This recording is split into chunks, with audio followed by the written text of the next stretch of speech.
diputados están presentes, don Mario? Está el diputado don Andrés Celi, don Andrés Lonton y la señora Marisela Santibáñez. Buenos días. Buen día. Ahí se ven. Buen día, doña Marisela. Estupendo. Marisela, Andrés Y don los dos Andrés. Ya, qué bueno. Tenemos a la señora Vivian acá, así que podemos iniciar nuestra sesión. Don Mario, una consulta previa. ¿Usted tuvo contacto con los supuestos, presuntos y próximos asesores que nos van a trabajar con nosotros o no? ¿Tuvo que conversar con nosotros? El único asesor, o sea, el único diputado miembro de la comisión que me ha informado su asesor es usted, presidente. El resto de los miembros de la comisión no he recibido aún la información de los datos de los asesores. Me imagino yo que terminada la semana próxima, que es la distrital, ya tendré la totalidad de los nombres. Ya, yo le puedo pedir algo, presidente, si me pueden mandar un WhatsApp o algo, y yo mando inmediatamente mis datos. Fantástico. Gracias, don Mario. Entonces le pedimos a los diputados presentes y a los otros tomar contacto para que podamos formar este comité de asesores que va a ser muy útil para el trabajo y la elaboración, ir elaborando ya las ideas y los elementos para el informe de la comisión. De la biblioteca recibimos algo. Tenemos el set de prensa. Se acaba de incorporar don Renzo Tirisotti, presidente. Don Renzo, bienvenido. Entiendo que el set de prensa ya debe estar en poder de ustedes. Lo enviamos por correo electrónico. Es un set de prensa bastante extenso que preparó la biblioteca. El de la legislación vigente y el problema puntual por el cual está pasando en Joy, que también lo está preparando la biblioteca, a más tardar esta semana en poder de la comisión. El diputado Velázquez, recuerdo, pidió un informe como más global sobre la situación de los casinos, sí. En su desarrollo. La biblioteca todavía no tiene nada de esto. Lo termina esta semana, me pidieron 10 días, y los 10 días terminan jueves o viernes esta semana. Lo está confeccionando el profesional don Rodrigo Bermúdez. Y, presidente, solo comentarle que usted, estuvimos conversando ambos durante la semana la posibilidad de calendarizar las sesiones. Yo le hice llegar ayer un calendario de sesiones, no sé si lo pudo ver. No lo alcancé a ver. Ya. ¿Qué le parece si al final de la reunión conversamos y yo le propongo a los diputados un calendario que lo podamos ver entre sesión y sesión? Perfecto. Que lo podamos aprobar a inicio de la próxima sesión. Ok. ¿Les parece a las y los diputados? Perfecto. Bueno, tenemos a la señora Vivian Villagrán acá, junto con su asesor, don Manuel Zárate. Don Manuel Zárate. Buenos días, señoras diputadas, señor diputado, señor presidente. La señora Vivian no había alcanzado a terminar su exposición. Le damos la palabra para terminar su exposición e inmediatamente pasamos a las preguntas. Señora Vivian.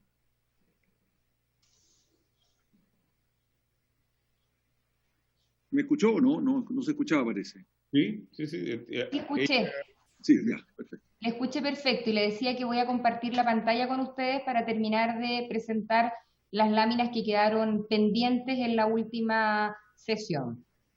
Entonces, ahí, y nosotros nos habíamos quedado, voy a ir avanzando. Ahí. Estábamos en la parte de casinos relacionados con Enjoy. Básicamente es importante entender que, y solamente a modo de recapitulación, que Enjoy es un participante muy relevante dentro de la industria, tiene el 31% de los permisos de operación, que están dados fundamentalmente por dos grupos de casinos que están en el marco de las concesiones municipales. Ahí tiene Coquimbo, Viña del Mar, Pucón y Puerto Varas, y los casinos de la Ley 1995, donde tiene Antofagasta, Rinconada, San Antonio, Los Ángeles, Castro. Además, es socio minoritario del casino de Colchagua.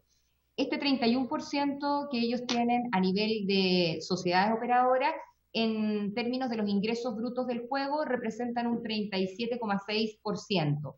El otro actor que tiene más o menos el mismo peso que Enjoy es Sun Dreams, que tiene menos participación en unidades de casinos, tiene un 27%, pero respecto a los ingresos brutos del juego tiene un 38,8%.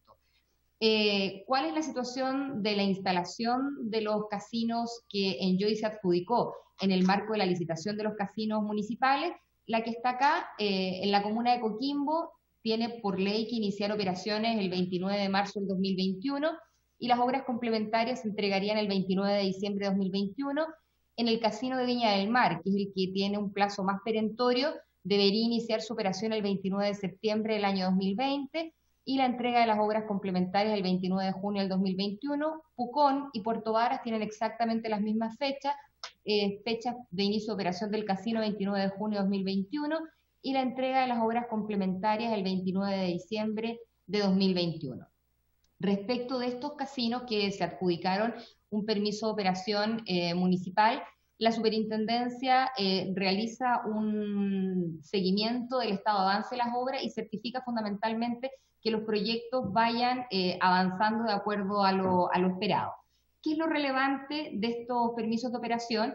Estos permisos de operación que aparecen en la modificación de la ley del año 2015 establecen algunas diferencias respecto de cómo se venían otorgando los permisos de operación.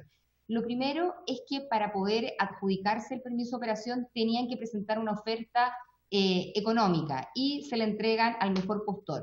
Pero en estos casos en particular además había una oferta económica mínima garantizada, es decir, cualquier oferente que quisiese tener chance de postular a uno de estos permisos debía presentar una oferta económica a lo menos sobre la mínima económica garantizada, idealmente por sobre para poder ganar.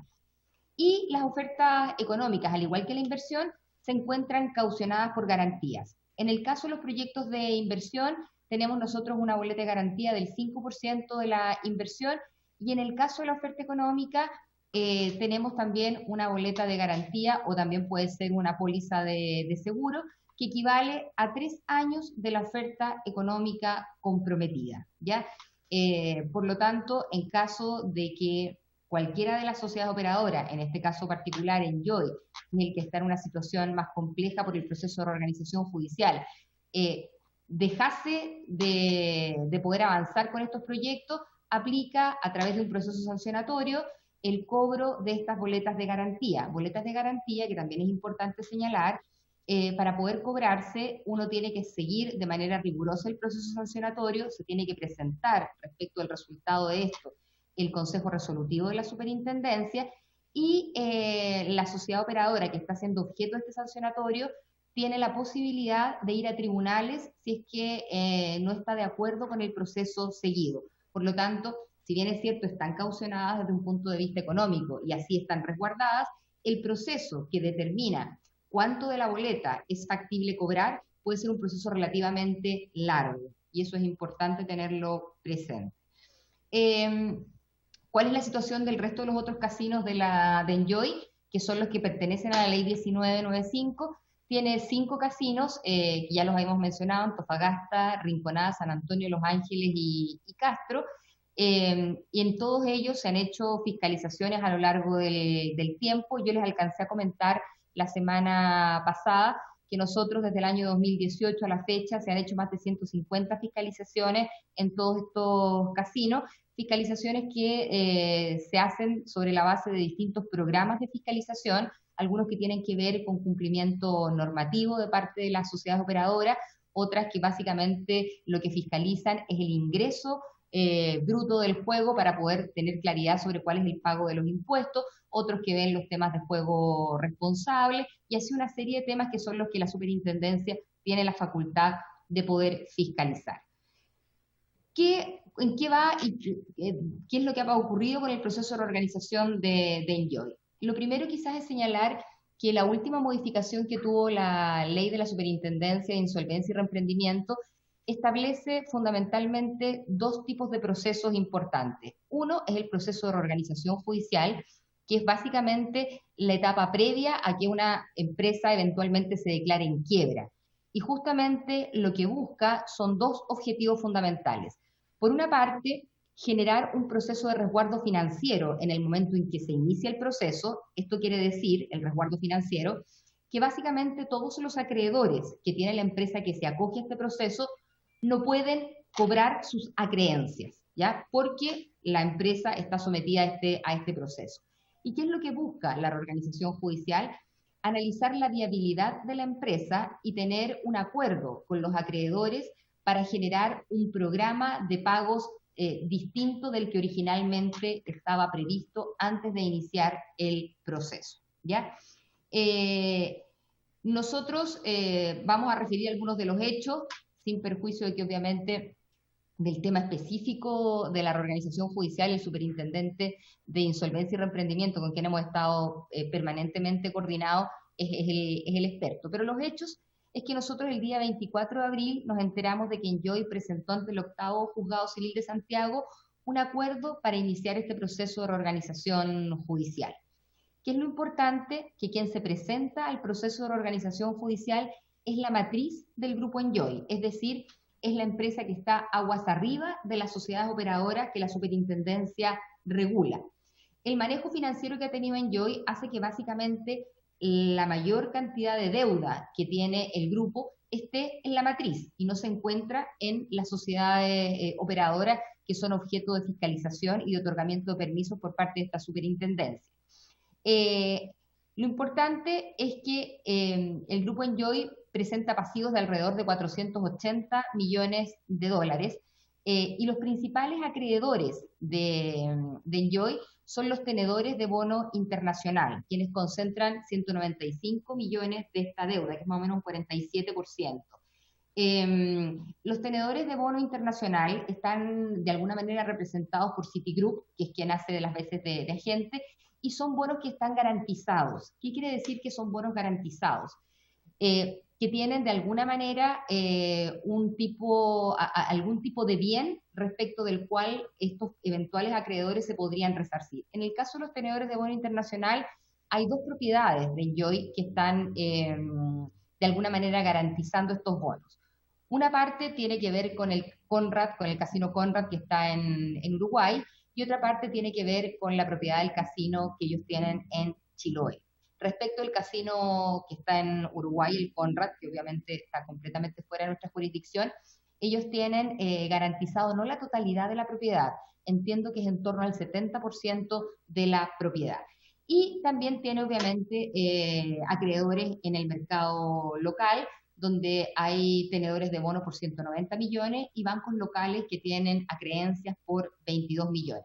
Simplemente les pido que ustedes acá recuerden que nosotros tenemos boletas de garantía que representan cerca de 1/3 de esta deuda, ¿ya? Si la deuda total son 480 millones, nosotros tenemos boletas de garantía respecto a los permisos municipales por cerca de 175 millones aproximadamente, ¿ya? El tribunal nombra a don Patricio Jabarné como veedor del proceso concursal. Los veedores se eligen de una lista de veedores y habitualmente los que votan son los principales acreedores. En este caso, los principales acreedores también a su vez están representados y tal cual como yo les señalé, hay tres grandes grupos de acreedores, los tenedores del bono internacional, los del bono local, más las instituciones financieras. Tal cual como están las cosas, una vez que el juzgado civil acoge la reorganización judicial, se inicia el proceso de protección financiera que yo les comentaba. Y es la protección financiera la que básicamente impide que los acreedores cobren las deudas que tienen con Enjoy. La fecha para que se junte en la junta de acreedores a recibir y votar el informe que el veedor presenta respecto de la viabilidad financiera de la compañía está fijada para el 20 de julio del próximo mes, ¿ya? Próximo mes de este año. Sin perjuicio de ello, es importante indicar que se puede pedir una prórroga, y esa prórroga puede ser por 100 días más, con lo cual, una prórroga adicional que es por 30 días hábiles más, con lo cual se sigue proyectando una nueva fecha eventualmente para esta junta. Para esta junta, el día 17 de julio, el veedor tiene que presentar su informe. y en el informe indica el análisis financiero que le ha hecho de la compañía y refiere la viabilidad del nuevo acuerdo que eventualmente se pudiese suscribir. Con fecha 12 de junio, a través de un hecho esencial comunicado a la Comisión de Mercado Financiero, se nos informó a nosotros la presentación a petición voluntaria que hace Enjoy a los tribunales de Estados Unidos para que reconozcan la solicitud de reorganización que se está llevando a cabo acá en Chile. ¿Esto por qué se hace? Se hace fundamentalmente porque una parte importante de los acreedores, como yo les comentaba, son tenedores del bono internacional y tienen sus domicilios en Estados Unidos y son los que son agrupados básicamente por Citigroup, ¿ya? ¿Qué es lo que tiene el proceso de reorganización? Nosotros acá hicimos un esquema lo más simple posible. En general, los procesos de reorganización en Chile son bastante rápidos y bastante expeditos. Los tiempos están muy bien definidos y por lo tanto los plazos máximos hacen que de alguna manera uno, con todas las prórrogas que se dan, no dura más de 4 meses, ¿ya? Obviamente este esquema tiene como objetivo principalmente mostrar visualmente cuáles son las etapas en las cuales estamos. Lo primero es que el deudor solicita acogerse a la reorganización, que fue lo que hizo Enjoy el 24 de julio, presentando su requerimiento ante el octavo tribunal. Se nomina al veedor, que ya está nominado, que es don Patricio Jamarné. Se genera la resolución de la organización, esta la generan los tribunales, y después básicamente se entra en el periodo de protección financiera concursal, que es por 30 días y que puede ser prorrogable hasta por 100 días más. Hay una negociación y presentación del acuerdo, que si la fecha del 20 de julio se mantiene, debería ser el 17 de julio. El veedor tiene un tiempo determinado para determinar el pasivo. Se realiza la junta de acreedores, y una vez que se realiza la junta de acreedores, esto es lo importante, hay 2 caminos posibles. No se aprueba en la junta de acreedores la propuesta del veedor. Y si no se aprueba, se va al proceso de liquidación concursal, es decir, la quiebra, ¿ya? Y si hay acuerdo, existe un plazo de 5 días, una vez que se apruebe el acuerdo en esta junta, en el cual cualquiera de los acreedores puede impugnar el acuerdo. Y si se impugna el acuerdo, se vuelve a entrar nuevamente en este proceso. Y si no hay ninguna impugnación, se procede al cumplimiento del acuerdo. Eso es básicamente en lo que Enjoy se encuentra hoy en día. ¿Cuáles son las acciones que nosotros hemos llevado a la fecha en el marco de este proceso? Como yo le comentaba, hemos tenido de alguna manera varias reuniones con distintos acreedores, principalmente con las instituciones financieras, que son las acreedoras de los bonos de garantía de las ofertas económicas, de los permisos de operación, asociados a los casinos que están transitando del ámbito municipal a la ley 1995, y en general la mayoría de ellos han manifestado que el análisis que ellos hacen de la compañía les permite creer que la compañía, con un buen acuerdo de reorganización, puede ser viable. Ellos señalan que obviamente esta es una compañía que tiene altos flujos de efectivo en la operación de los casinos de juego y tiene además el negocio inmobiliario que está vinculado a la operación de los hoteles. También hemos tenido obviamente audiencias con la administración de Enjoy y con un representante de los accionistas, minoritarios particularmente, que nos han señalado cuáles han sido los elementos que motivaron esta decisión. Hay algunos aspectos que es bien importante tener en cuenta y que a mí me gustaría mencionar como en 2 líneas. Primero, el nivel de deuda que Enjoy tiene. El nivel de deuda que Enjoy tiene es un nivel de deuda que se va generando desde el año más o menos 2012 en adelante, cuando ellos van tomando distintas decisiones de inversión. Pero estas decisiones de inversión también es importante ponerlas en contexto. Enjoy se abre a la bolsa, en el caso chileno, fundamentalmente a partir del año 2009, ¿ya? Y una vez que se abre a la bolsa, la verdad que tiene una cantidad de éxito importante los 2 primeros años. Se abre a la bolsa con una acción cercana a 40 pesos por acción, y en ese plazo de 2 años llega a tener casi 140 pesos por acción, ¿ya? Adicionalmente, y esto también es importante, fue generando emisión de bonos y fue atrayendo nuevos accionistas. Quizás el más relevante es el que se incorpora el año 2018, que es el grupo Advent. El grupo Advent es un grupo que básicamente se dedica a distintas inversiones, principalmente en el ámbito de hoteles y restaurantes, y esta era la primera apuesta que estaban haciendo en el área específica del entretenimiento.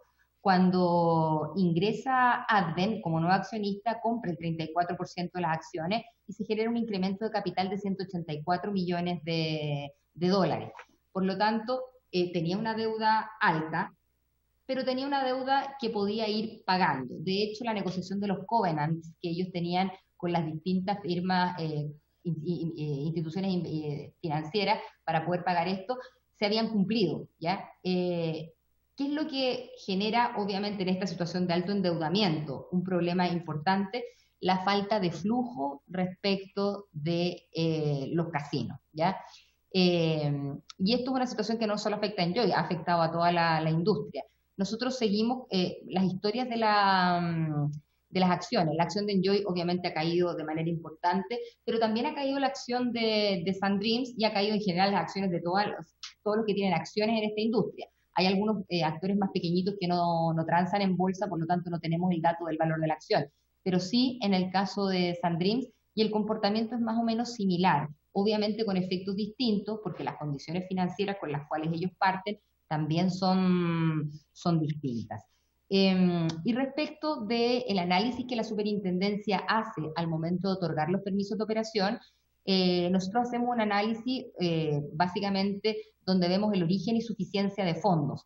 Y en el análisis de origen y suficiencia de fondos, en el momento en el cual nosotros llevamos a cabo este análisis, que es 2017-2018, primero que nada, además de revisar, obviamente, las cauciones que ellos nos tienen que presentar para hacer las ofertas, las cuales estaban todas, se revisan las cartas de compromiso que las instituciones financieras tienen respecto de los créditos que les tienen que otorgar a estas sociedades operadoras en caso de adjudicarse los permisos de operación. Nosotros tuvimos a la vista 3 cartas de instituciones financieras del Banco Santander, de BTG Pactual y del Banco Internacional, donde califican a la empresa como sujeto de crédito. Adicionalmente, como yo les señalaba, en mayo del 2017, ellos habían emitido el bono internacional por 300 millones de dólares, lo cual obviamente daba cuenta de su acceso al mercado financiero. También tenían capacidad de acceso al mercado local y emitieron bonos a 10 años de la serie I por 3 millones de UF a una tasa de un 3,9%. Y el último hecho, que fue el que yo les señalé, fue la incorporación de Advent.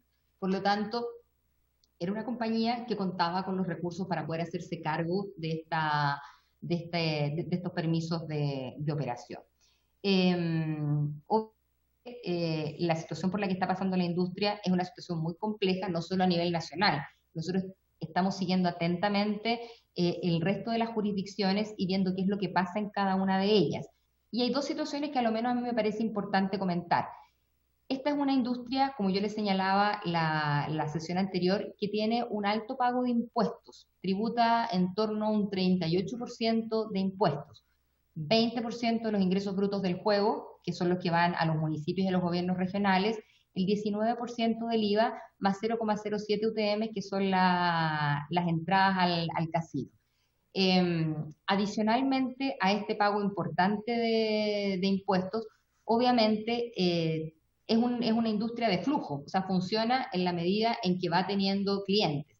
Y la apertura, como se ha venido dando en otras jurisdicciones, hace que, independientemente de cómo se comporte la curva de recuperación de la demanda, esto quiere decir que los clientes se decidan a volver a ir al casino, en general se han reducido los aforos, ¿ya? Y la mayoría de los casinos que han abierto en promedio con un 50% del aforo que originalmente tenían. ¿Esto qué quiere decir?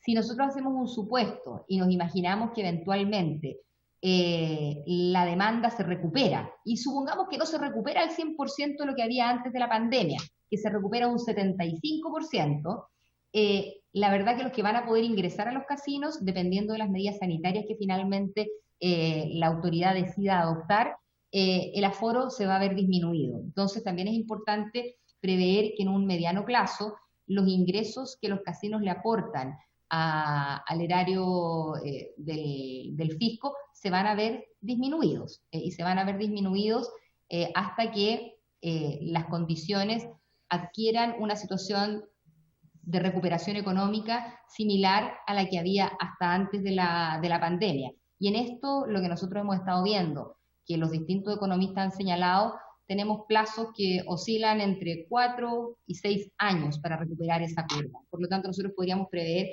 que no solo para el caso de Enjoy, si es que la suborganización funciona, sino que para el caso de toda esta industria vamos a tener una contracción de ingresos por un periodo de a lo menos, así con toda seguridad, 2 años. ¿Ya? Eso, y con eso yo terminaría mi presentación y más bien les doy la palabra a usted, presidente, para que los distintos miembros de la comisión puedan hacer las preguntas que estimen necesarias. Muchas gracias, señora Vivian. Muy completa su informe. Ofrezco la palabra a las y los diputados para hacer consultas.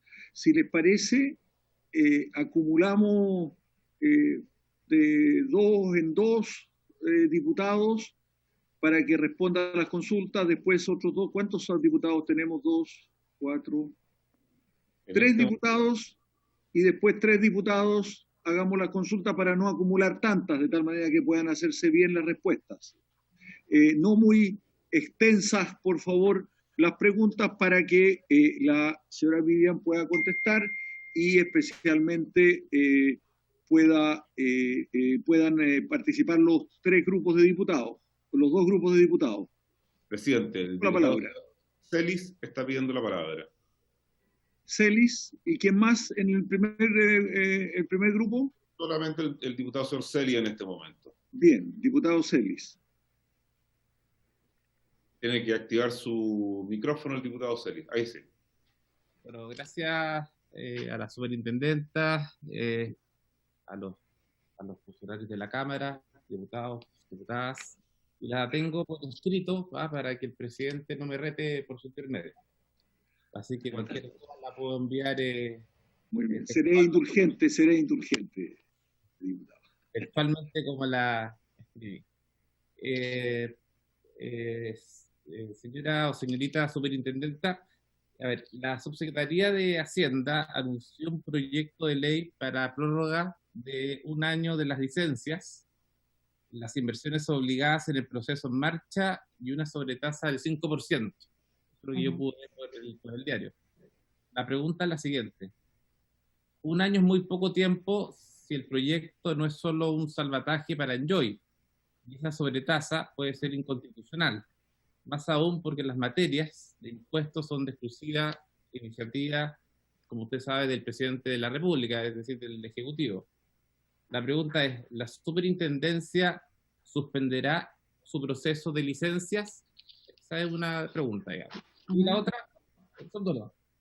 ¿Qué está diseñando la superintendencia para ir en ayuda del resto de la industria de casinos que sea más efectivo que este proyecto de ley que anteriormente anuncié y que supuestamente se iba a enviar?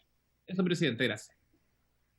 Excelente por la contundencia y la brevedad, diputado Celis. ¿Algún otro diputado para que acumule la señora Vivian las preguntas de por lo menos 2 o 3 diputados? En este momento no, presidente. Bueno, a ver, yo quiero hacerle algunas preguntas a la señora Vivian para acumular. Bueno, hubo señales importantes, digamos, del mercado en relación con la situación económica de Enjoy, que indicaban que tenía bastantes dificultades desde el punto de vista económico-financiero. ¿Cómo fueron consideradas, digamos, esas señales? ¿Cuáles fueron esas señales en el momento, digamos, de la adjudicación el año 2018 a Enjoy? Entiendo que fueron 3 o 4 licencias, ¿no? Si me equivoco, por favor, me corrige. 3 o 4 licencias, ¿verdad? ¿Qué señales había y cuáles eran los riesgos que esas señales, digamos, implicaban para haber dado la concesión? Entiendo que la diferencia en las ofertas que hubo en relación con los otros concurrentes eran diferencias, digamos, relativamente muy pequeñas. Por lo tanto, era importante, digamos, la consideración sobre las espaldas y las capacidades financieras que tenían de responder, digamos, este grupo que fue adjudicado. La segunda pregunta dice relación con un segundito, que las tenía escritas, ¿no?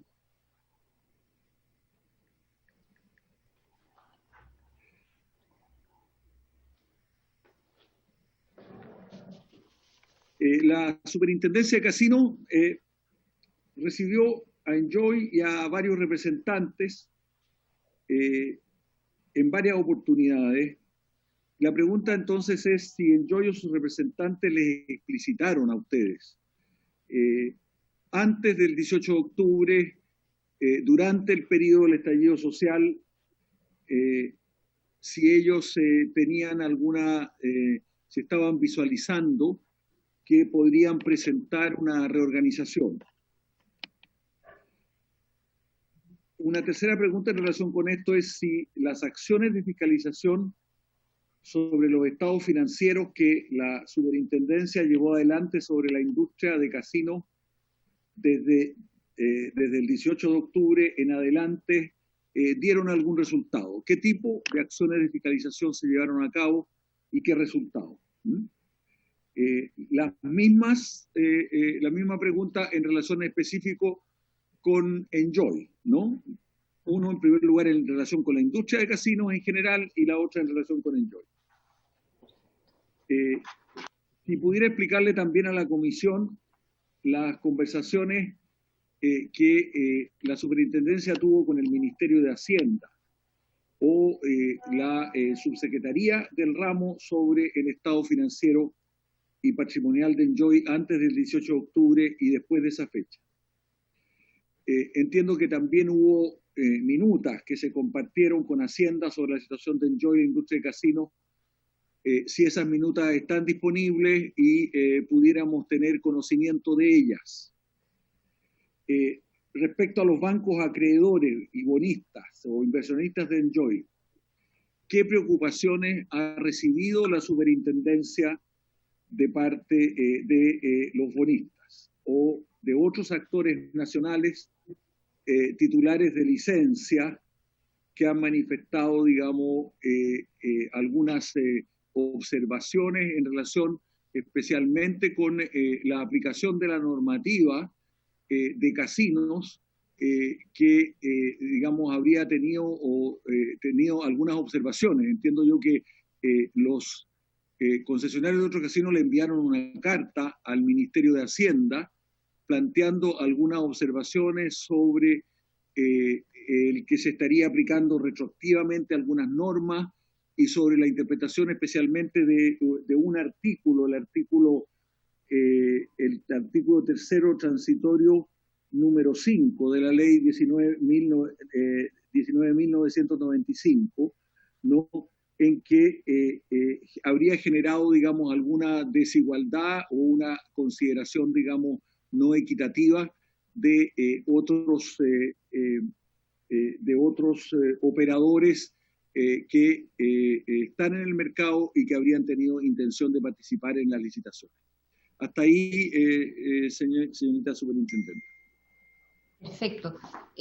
Muchas gracias y por su intermedio, señor presidente, paso a dar respuesta a las consultas que se me formularon. La primera dice relación con el anuncio que hizo el Ejecutivo respecto de un proyecto de ley que va a ingresar. Como yo lo señalaba mientras esperábamos que se constituyera el quórum para esta sesión, ese proyecto de ley básicamente tiene, yo diría, 4 aspectos relevantes. El primero tiene que ver con que se posterga la licitación que la superintendencia por ley tiene que llevar a cabo en julio de este año. Esto es bien importante porque la ley de la superintendencia, en un acto que es bien sui generis y atípico, establece en la propia ley la obligatoriedad de la superintendencia para dar inicio al proceso de licitación con 48 meses de antelación al vencimiento de los permisos como plazo máximo y con un mínimo de 36 meses de antelación al vencimiento de los permisos.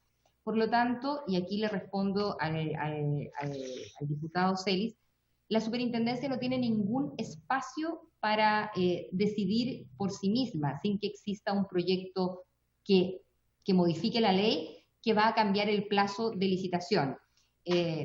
Como los abogados me han enseñado muchas veces, lo que se hace por ley se deshace por ley. Por lo tanto, no hay ninguna posibilidad de que la superintendencia, en un acto interpretativo o una decisión de la administración, teniendo en cuenta las condiciones en las que estamos, pueda de alguna manera vulnerar lo que la ley le obliga a hacer. O sea, acá hay una especificación legal respecto de la cual a la superintendencia no le queda otra que cumplir. Por lo tanto, este proyecto de ley lo que busca, entre otras cosas, es justamente poder prorrogar el periodo de licitación. Y en esa prórroga del periodo de licitación genera la posibilidad de que las sociedades operadoras también puedan prorrogar su permiso de operación por un año más. Tiene un carácter voluntario y tiene un plazo para que esto pueda ocurrir. Y efectivamente, como bien señalaba el diputado Celis, la ley establece que ese año adicional tendría una sobretasa respecto del impuesto específico del juego de un 5% adicional, con lo cual pasaríamos de un 20% de impuesto específico del juego a un 25% por ese año adicional. Ese año adicional opera al final, obviamente, del vencimiento de la licencia. ¿Qué quiero decir con esto? Nosotros tenemos algunas licencias que vencen en el 2023. Si alguno de ellos decidiese voluntariamente aceptar o tomar esta prórroga, la tomaría y haría que la licencia, en vez de vencer en la fecha del 2023 que corresponda, vencería el 2024. Y respecto de ese año, habría que pagar un 5% adicional del impuesto del juego. Vuelvo a insistir, esto tiene un carácter voluntario, no es obligatorio. Por lo tanto, la sociedad, tal cual como está el proyecto de ley, podrían optar por aquello o no optar por aquello.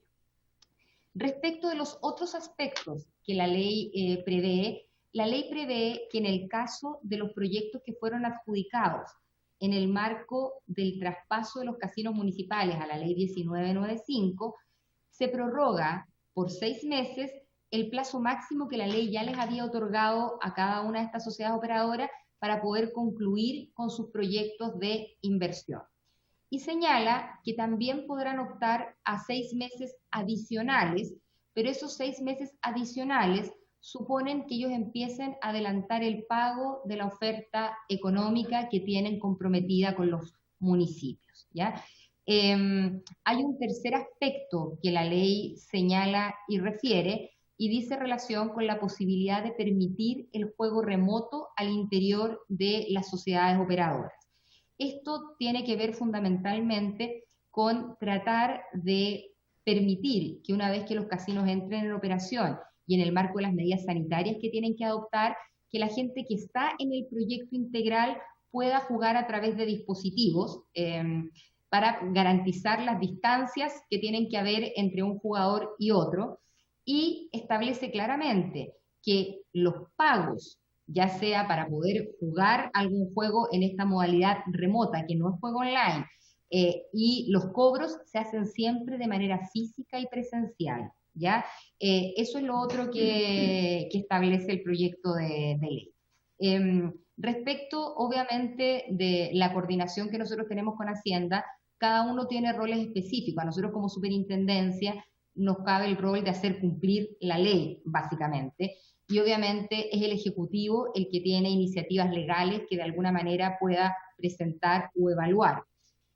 Nosotros actuamos en este caso como asesores técnicos y presentamos nuestras opiniones, decisiones, elaboramos minutas a requerimiento de la del Ejecutivo, pero finalmente la decisión respecto de cuáles son las acciones que se van a derivar son propias del Ejecutivo. En este sentido, también es importante respecto a la consulta que me hizo el diputado Celis sobre qué medidas nosotros hemos pensado para ir en ayuda de los casinos. La verdad que la superintendencia tiene un rol bastante acotado y el rol tiene que ver con cumplir la ley que se le pide y regular a la industria con las herramientas que la ley le provee. Y en ese contexto, nosotros en general vemos cuáles son los espacios que eventualmente podemos tener. Nosotros, ¿qué cosas hemos estado haciendo en ese contexto? Básicamente hemos estado trabajando un protocolo con la industria para ver cómo será el momento de la reapertura. Y allí hay un espacio que sí es de la superintendencia. Nosotros sí podemos ver y definir, por ejemplo, algunas condiciones para la apertura que equilibren de la manera más virtuosa en lo posible el hecho de que la industria empiece a funcionar con que los costos de abrir los casinos justifiquen la merma que ellos van a tener en los ingresos, porque obviamente el layout no va a poder ser el mismo. En este contexto, ¿qué cosas hemos conversado con los casinos? La posibilidad de restringir los días en los cuales eventualmente estén abiertos. Es decir, los casinos por ley tienen que estar abiertos toda la semana. Pero la verdad que si yo voy a abrir un casino que tiene un costo fijo cercano al 40%, para que la cantidad de gente que llegue sea en torno a un 20%, un 10%, el costo de apertura es muy grande. Entonces nosotros hemos conversado la posibilidad eventual de que la superintendencia permita que vayamos testeando cómo esto se comporta y inicialmente dejarlos abrir jueves, viernes, sábado, domingo. Lo otro que también hemos evaluado es la posibilidad de que ellos no necesariamente exploten todas las categorías de juego, particularmente el bingo, que el bingo en general es el juego menos rentable, y estamos viendo si es que podemos permitir que en la sala donde funciona el bingo, ellos eventualmente puedan disponer de un layout para otros juegos que son más rentables. Todo esto en el marco de lo que debería ser el protocolo de apertura, y que son cosas que están en el espacio en que la superintendencia tiene facultades. Pero medidas más radicales respecto de prórrogas de permisos, respecto eventualmente de otro tipo de consideraciones económicas, no están en el espacio de la superintendencia, porque yo tengo un marco legal y respecto de ese marco legal establezco la regulación, ¿ya? Por lo tanto, eso es lo que puedo decir respecto de lo que me preguntaba el diputado. Y la verdad que esto, mientras ese proyecto de ley no salga, obligación de iniciar el proceso de licitación. Con esto, ¿qué es lo que quiero decir? Es que si no hay proyecto de ley aprobado, yo tengo que seguir avanzando con mi proceso de licitación, porque no tengo ninguna alternativa de eludirlo, ¿ya? Porque la ley, se tiene incluso un artículo en la ley, que es algo muy curioso, vuelvo a insistir, en general uno establece que hay que hacer cosas, pero le deja un poco más de margen a la autoridad administrativa para tener cierta flexibilidad. En este caso esa flexibilidad no existe, ¿ya? Respecto de las consultas que me hacía el presidente de la comisión, el diputado González, sobre la situación... Señora Vivian, dígame. ¿El proyecto ingresó o el secretario sabe algo? ¿Ese proyecto ingresó a la Cámara de Diputados o al Senado? ¿O? Yo entiendo que va a ingresar. Yo la verdad que... ¿Hay un texto? No ha ingresado. Le pedimos al secretario que consulte, por favor, en la Sexpress. Voy a consultar de inmediato. Perfecto. Señora Vivian.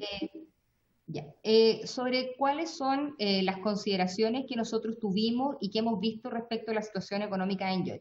Lo primero, yo creo que es establecer cuáles son los ámbitos de regulación que tiene un grupo económico como Enjoy S.A. Nosotros no regulamos a Enjoy S.A. Eso tiene otro espacio regulatorio que hoy en día es la Comisión de Mercado Financiero. Y esto es bien importante porque en el fondo el regulador de una entidad económica como Enjoy S.A.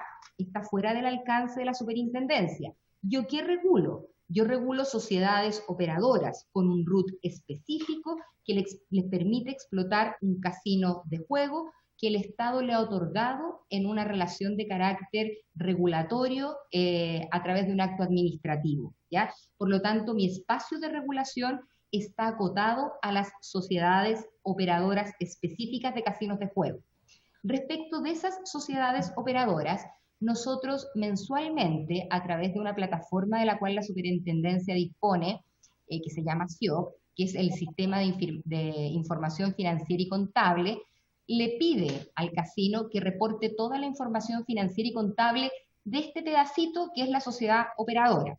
Y respecto de eso, nosotros vemos dos cosas fundamentalmente. Por una parte, que la información reportada sea completa, fidedigna y se ajuste a los formatos que para estos efectos hemos establecido.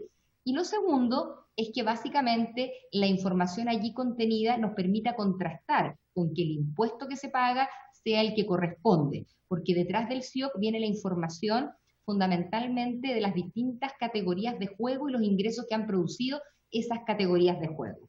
Como yo les señalaba también en la reunión pasada, dentro de las categorías de juego, el ingreso de los casinos se explica fundamentalmente por las máquinas tragamonedas. Por lo tanto, allí está el 80%. Y lo que nosotros hacemos es que a través de un sistema de monitoreo central, nosotros sabemos cuánto se jugó en cada máquina. Y lo que tratamos de chequear es que lo que se jugó en cada máquina esté debidamente representado en los estados financieros y contables. Adicionalmente, en abril de cada año nos hacen llegar los estados financieros auditados por una firma auditora independiente. Y respecto de esos estados financieros, nosotros revisamos cuál es la opinión del auditor y sobre esa base pedimos información adicional. En específico, cuando nosotros evaluamos las distintas ofertas que se presentaron en el marco de la licitación de los casinos municipales, tuvimos principalmente dos oferentes. Los oferentes fueron Sandreams y Enjoy, que compitieron prácticamente en todas las plazas, salvo en Iquique. En Iquique tuvimos un único oferente, que fue el grupo Sandreams. Respecto de eso, nosotros hacemos un análisis de origen y suficiencia de fondos. Y en ese análisis de origen y suficiencia de fondos, efectivamente nosotros vamos aguas arriba a ver qué es lo que tiene la matriz. Y en este periodo de evaluación, que fue en torno al año 2017, nosotros evaluamos varias cosas. Primero, lo que yo les decía son las cartas que entregan los bancos, donde se comprometen a financiar los proyectos si es que la sociedad operadora se los adjudica. Esta carta que traen los bancos, de alguna manera, lo que hacen es calificarlos como sujetos de crédito en función de los montos que ellos están ofertando y comprometiendo para la inversión. Por lo tanto, hay un primer análisis que la banca hace respecto de la viabilidad de sujeto de crédito que tiene la sociedad en su conjunto, más allá de la sociedad operadora, porque lo que hace la institución financiera es evaluar la capacidad de sujeto de crédito de la matriz aguas arriba. Lo segundo tiene que ver con que en ese entonces, en mayo de 2017, había ocurrido la emisión del bono internacional por $300 millones, cuestión que también se tuvo a la vista, y esto da cuenta de una evaluación que se hace respecto de la capacidad financiera que la compañía tenía para acceder al mercado financiero con esta emisión de bonos. Adicionalmente, también estaba la emisión del bono local, y ese bono local levantó 3 millones de unidades de fomento, y dentro de lo que estábamos viendo, también estaba el ingreso de este nuevo socio, que era Advent, que llegó a comprar el 34% de las acciones, básicamente.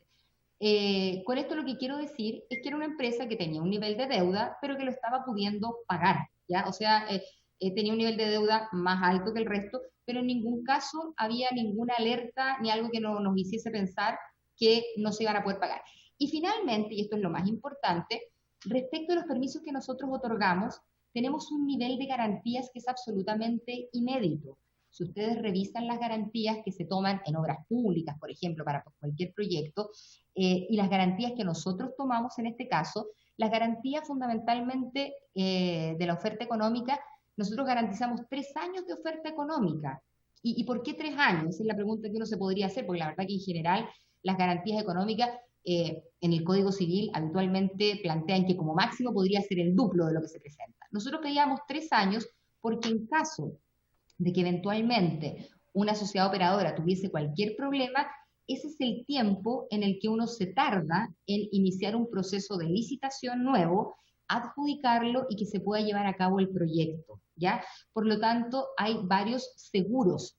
Yo podría decir que esto está bastante asegurado, sin perjuicio, y vuelvo a reiterarlo, que el proceso de pago efectivo que se hace de la boleta de garantía está asociado a un proceso sancionatorio que toma un tiempo. O sea, yo, si es que hay un incumplimiento derivado de la ley, que puede ser el 31A de la ley o el 31P en este caso, yo cobro la boleta de garantía y la deposito en una cuenta específica que para estos efectos tiene la superintendencia.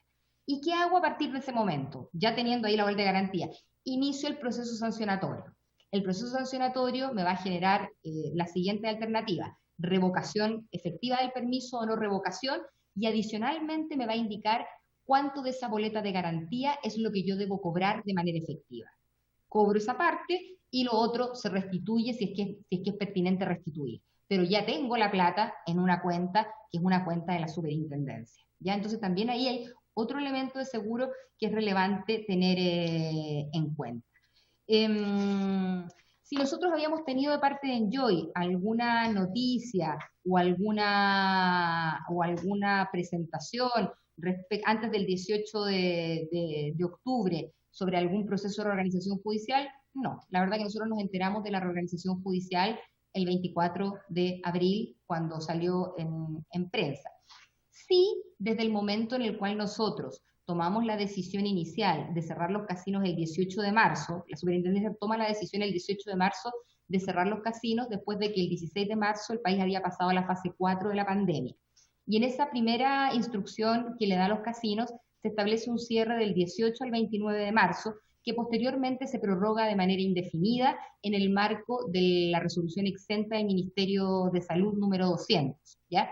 Y obviamente en ese momento nosotros sí tuvimos reuniones, tanto con la Asociación de Casinos, donde también participó Enjoy, porque había una preocupación global de toda la industria por esta situación. Debo decir que igual la disposición de la industria y el entendimiento de la complejidad de la pandemia hizo que con lo complejo que era cerrar la decisión de cerrar los casinos estuvieran completamente de acuerdo. O sea, también había acá una claridad de que la situación sanitaria no permitía tener a los casinos abiertos. Y sí tuvimos una conversación con ellos, y en esa conversación, en una segunda reunión, ellos presentaron cuáles eran las alternativas que ellos vislumbraban para eventualmente recuperar y mantener una industria más sana. Y en ese contexto, yo diría que los principales planteamientos de la industria fueron que se diera una prórroga por 5 años adicionales a todos los permisos de operación que en ese momento estaban vigentes, tanto los municipales como los de la ley 1995. ¿Ya? Esa fue la petición más sentida que ellos plantearon. Y el otro tema del cual se habló en esa reunión tenía que ver con la ley de protección al empleo y cómo ellos iban a hacerse cargo de ese mecanismo que la ley disponibilizó, ¿ya? Pero ahí nosotros tuvimos las reuniones más importantes con la industria en ese momento, ¿ya? Y obviamente la industria también tuvo reuniones en su minuto con Hacienda, particularmente con la subsecretaría, también para hacer, entiendo yo, los mismos planteamientos. A ver, acciones de fiscalización, bueno, nosotros, como yo señalaba, tenemos acciones de fiscalización, en general tenemos también procesos sancionatorios en los cuales también ha estado involucrado en algunos casos Enjoy, pero los procesos sancionatorios en ningún caso han sido por temáticas vinculadas a los temas financieros, porque nosotros no hemos tenido ninguna información proveniente, insisto, de las sociedades operadoras que ameritasen tener alguna alerta. O sea, la única alerta importante que tuvimos en un momento y que fue ahora recientemente fue respecto del nivel de flujos que tenía el casino de Chiloé, ¿ya? Donde hay una nota específica del auditor en todo lo que es la información proveniente de la operación del año 2019, donde se señala que los flujos que está teniendo el casino están bastante acotados, digamos. Ahora aquí también hay otra cuestión que es bien importante señalar. La ley me permite a mí pedir información financiera del casino, en circunstancias de que lo que nosotros entregamos como permiso de operación es un proyecto, bueno, permiso de operación de un casino, pero en el marco de un proyecto integral. Por lo tanto, yo no tengo información financiera de cómo está operando todo el sector inmobiliario, ni tampoco cómo está operando todo el sector de espectáculos, en el caso que ellos tengan salas de espectáculos importantes, ni cómo opera el hotel. Por lo tanto, cuando uno quiere hacer un análisis financiero un poquitito más complejo, lo razonable es poder tener información de toda la unidad económico-financiera. Y nosotros como superintendencia tenemos solo de esta parte, que es la sociedad operadora, ¿ya? Si nosotros tuvimos conversaciones con el Ministerio de Hacienda nosotros permanentemente estamos conversando con el Ministerio de Hacienda, y nuestras conversaciones antes del 18 de octubre tenían que ver fundamentalmente con algunas preocupaciones que la superintendencia tenía en el marco de la licitación. O sea, antes del 18 de octubre, si uno ve un poco los desafíos que nosotros teníamos como institución, el más relevante tenía que ver con el proceso de otorgamiento de los nuevos permisos. Y todas las reuniones antes del 18 de octubre yo diría que estuvieron básicamente en ese ámbito. Y allí nos preocupaban algunas cosas fundamentalmente orientadas a cómo garantizar más competitividad y a lo complejo que es este proceso de licitación, porque es un proceso de licitación muy, muy complejo y muy distinto del anterior, porque lo que se licita acá, a diferencia de lo que ocurre con los municipales lograron, en el marco de la modificación de la ley del año 2015, garantizar el cupo de sus comunas por 45 años. En el resto de los casinos de la ley 1995, lo que yo licito es un cupo. Yo no tengo la obligación de licitar un casino en una comuna determinada.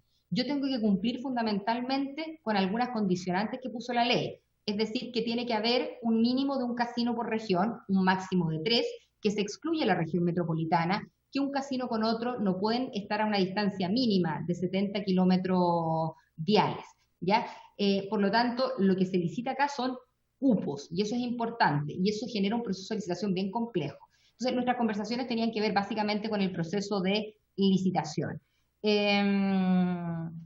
Bonos de acreedores y bonistas, nosotros obviamente sabemos de los bonos, leemos obviamente prensa, nos coordinamos también con la Comisión de Mercado Financiero respecto de hechos esenciales que se comunican, y las reuniones que nosotros hemos tenido han sido fundamentalmente porque tanto las instituciones financieras como los tenedores de bonos nos han preguntado cuáles son las alternativas en las cuales la ley prevé el cobro de las boletas de garantía. Yo diría que fundamentalmente la gran preocupación está asociada al cobro de las boletas de garantía. Ahora acá también hay una cuestión que es bien importante señalar, porque acá, y esto es lo complejo del momento en el que uno está viviendo, uno tiene que resguardar dos intereses, por una parte. En el caso de los casinos municipales, obviamente la oferta económica que se hizo en un escenario económico completamente distinto del escenario económico que se está viviendo hoy en día. Pero también, obviamente, los municipios tienen la legítima expectativa de que esas ofertas económicas que se les plantearon se puedan cumplir, ¿ya? Y también hay otra cosa que es importante señalar, y esto solo es una hipótesis de sentido común, más que nada, si eventualmente algunos de estos casinos no pueden seguir operando, hay que hacer una nueva licitación. Y la probabilidad de que en esa nueva licitación se presenten ofertas económicas tan altas como las que se recibieron en el proceso anterior, yo creo que disminuyen de manera considerable, fundamentalmente por la situación económica en la cual no solo esta industria, todas las industrias están. Y respecto de lo último que me preguntaba el diputado González, es sobre las observaciones que tenemos en la ley respecto del artículo 3º transitorio de la ley 1995. Acá, comentar dos cosas básicamente. Primero, que respecto de este tema y de esta interpretación, nosotros tenemos dos presentaciones en tribunales. Una por Sandreams Temuco, que está en tribunales, y que obviamente es una causa que se está viendo porque tenemos una diferencia respecto de la interpretación que acá se hace, y otra que presentó Marina del Sol. ¿Qué es lo que en el fondo tenemos diferencias acá? La ley, si uno es lo más transparente posible, tiene una redacción en este artículo 3º transitorio que no es todo lo concluyente que debiese ser, ¿ya? Sin embargo, si uno hace oído e interpreta esto como lo interpretan algunas de las sociedades operadoras, nos encontramos con la siguiente situación, que es una situación que de facto es muy difícil de poder implementar. Nos encontraríamos con una situación en la cual yo debería licitar una parte de los permisos para aquellos que renuevan bajo un modelo de beauty contest y debería licitar para los que quieren ser de alguna manera nuevos entrantes bajo otro modelo licitatorio, que es un modelo licitatorio de subasta. Es decir, tendría que tener un proceso en el cual a los renovantes les aplico un modelo licitatorio de beauty contest y a los nuevos entrantes o competidores un modelo de subasta económica. Eso, permítanme que se lo diga, yo tengo experiencia en el marco de las licitaciones, eso no existe, porque además eso es fácilmente llevable al Tribunal de la Libre Competencia, en el cual el nuevo entrante me diría, perdón, ¿usted por qué me está a mí haciendo un modelo de licitación distinto del otro? ¿Ya? Entonces uno dice, bueno, entonces si ese es el problema, hagamos que todos estén bajo un único modelo, ¿ya? Y la interpretación nuestra es que cuando se incorporaron las modificaciones del año 2015, si uno va al mensaje de la ley con el cual se ingresa, el mensaje de la ley señala, entre otras cosas, que hay dos aspectos que son los más relevantes.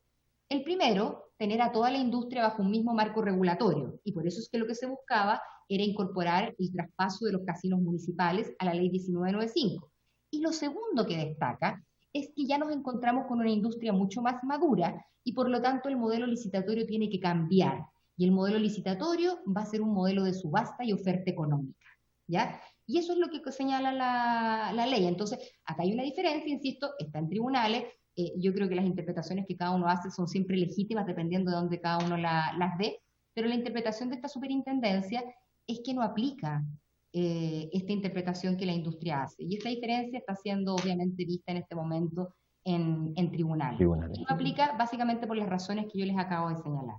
Presidente, ya estamos pasados 5 minutos el horario de inicio de la sala de sesiones. Si llega a fracasar la sala, nos van a poner la soga a cada uno de nosotros.